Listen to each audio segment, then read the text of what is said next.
the WNBA took the momentum and ran it pretty much into a brick wall at this point, to a complete stop. Because if somehow they don't get to this season, and I think from where they from where people are what people are saying, from what's being reported, it's a chance they don't have a season this season. And if they don't have a season this season, like say they missed the entire season, Eugene, right? How do they pick back up on that momentum that they had coming from when Caitlin Clark first came into the season? They lost the momentum when she got injured. You saw how much momentum they lost on just an injury. How much momentum are you losing on a whole new season? You got two franchise teams, I think, or two new franchises coming into the market. They're going to be affected because it's supposed to be a draft for that, right? These are things that would need to be taken care of relatively soon. And as you see, or as of now, I should say, with 5 days left, calendar days, I'm not sure if that's like right at midnight. I'm not sure exactly what time that is, if they can do an extension or anything like that. But March 10th we're heading upon it pretty quickly.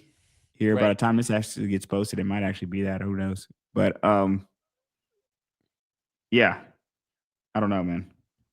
I don't know that they say that the salary cap numbers have been increased from 5.65 to 5.75. They say the salary cap in the first year would be increased up to 280% from last year's 1.5 million.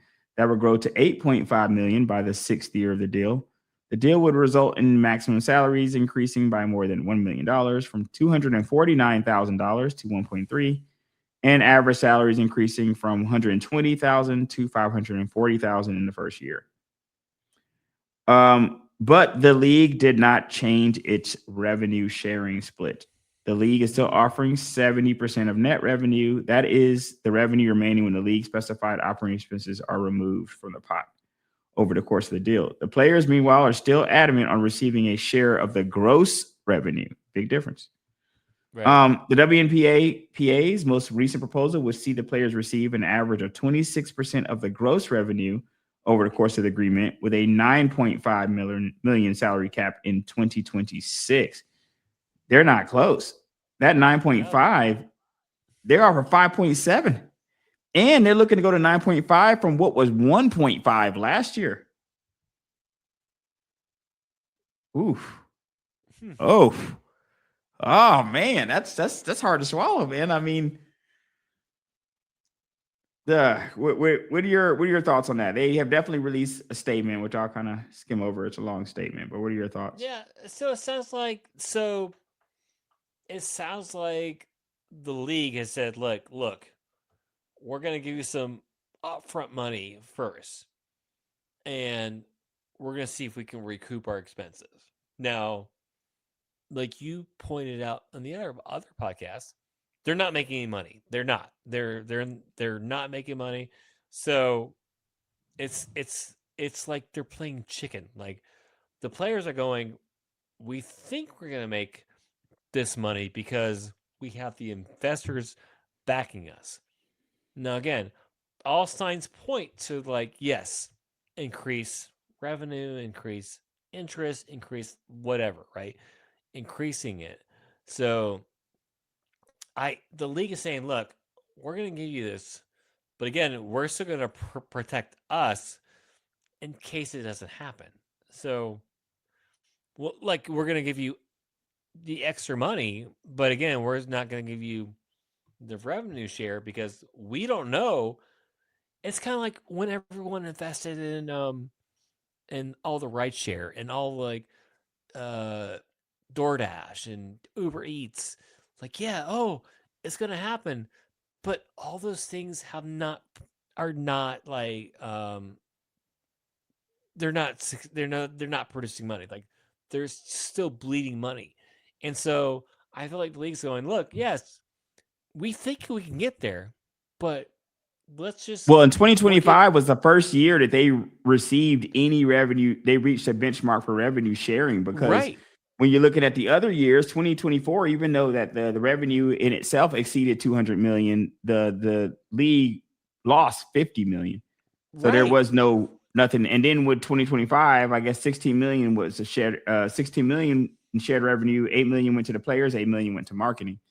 So it's they're starting. I mean, I don't know. It feels like as this picks up, it's stopping. Like the momentum stopping as it started for the league in of itself. You know, exactly. So it's one of those things like the league's like, hey, we're gonna guarantee you more money in the salaries, but we're not going to give you more on the shares because we still have to make sure the league makes money. So it's not like the NBA where there's a lot of, there's a lot of interest,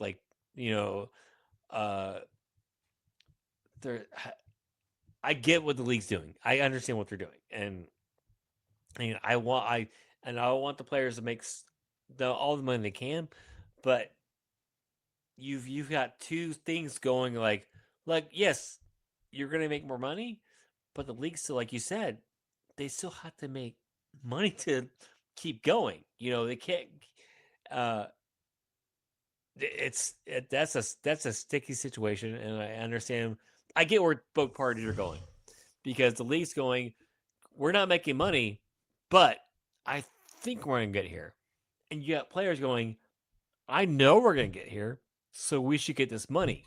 So that's your impasse right there. You have two entities going, yeah, the league is going, yes, I agree with you, but let's be cautious because I don't want to give you this much money and then we're backchecking. And the players are going, no. We're going to get there. You just got to trust us. That's tough, man. I don't know how you thread that needle there.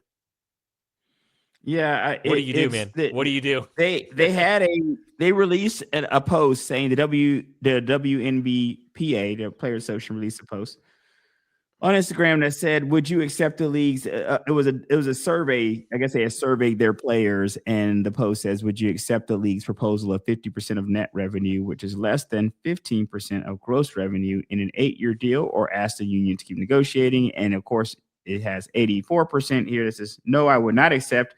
And it says 15%. I'm not sure they meant to say 50% there. If that's a typo or not, I'm not sure what's going on there. But it says, "No, I would not accept 50% and want the union to keep negotiating."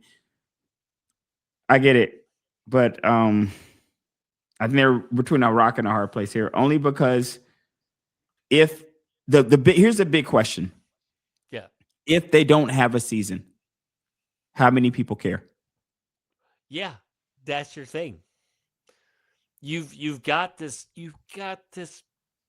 gem. You've got these people who are really interested, who want to be there, and just that's my fear. Don't lose sight of that. And then you know what's funny? Yeah, continue that thought, then and I'll say it after that. No, I just don't lose that. Don't lose that momentum.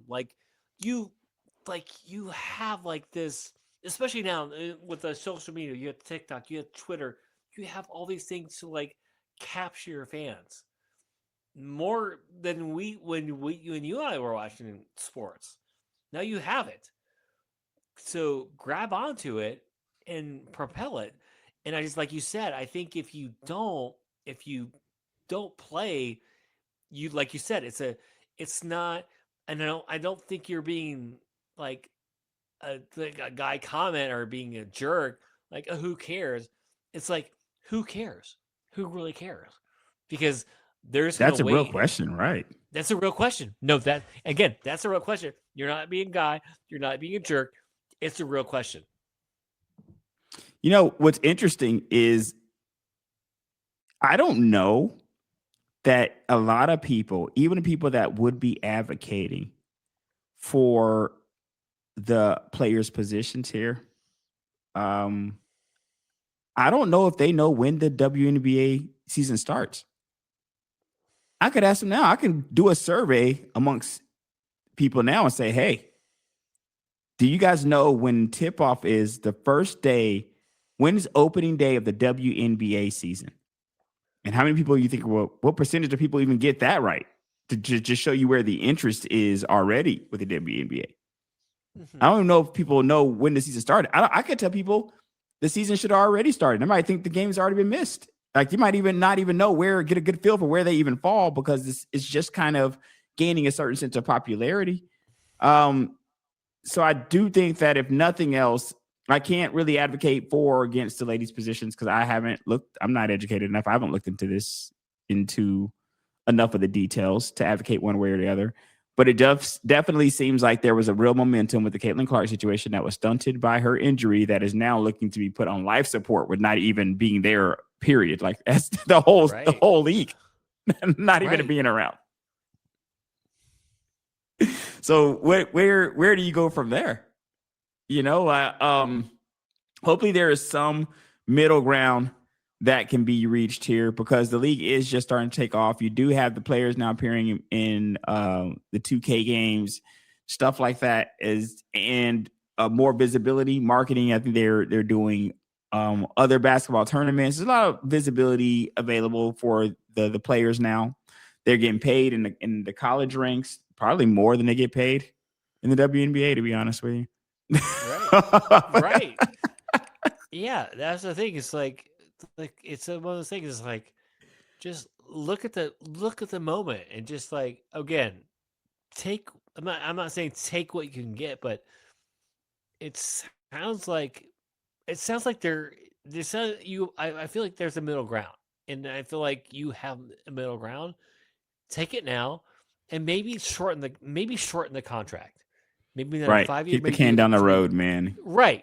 Kick the can down the road. Maybe not do a 5, maybe do a 3-year, whatever, and then renegotiate. And again, then give yourself both. So then you say both parties like, okay, we think we can grow it, and then the league is saying, okay, grow it, and then both sides can meet. And then in 3 years, if it doesn't happen, then you renegotiate and go, well, it didn't happen, but we grew here. We didn't grow where we thought we're going to grow because I think it's going to grow. I do. I don't think it's going to grow like, I mean, the interest's going to grow. I think it's going to be there, but I think it is too. It's been the most exciting it's ever been. And I if anything for me, it's feeling like you should be still trying to capitalize on that spark that it was lightning in a bottle and you're holding the bottle in your hand and I just don't want you to drop the bottle, just don't drop the bottle because it's right there. It's right there. And it's and the lightning in the bottle isn't as strong as it was when Caitlin Clark first came into the league, but it's still in there. You should be trying to expand on that and see how you can get that lightning a little bit stronger, a little more consistent. And with the player visibility being at an all-time high, I think that's starting to turn the corner there. So who knows how this is actually all turn out, but they got a few days here because I'm not sure when we'll actually post this episode. They have a few days to work this out. So hopefully there will be a season and we can see some basketball. This is Just Stats. Check us out. Stitcher, iHeartRadio, Google Podcasts, Apple Podcasts, Spotify, YouTube, wherever you find your podcasts. See you next time.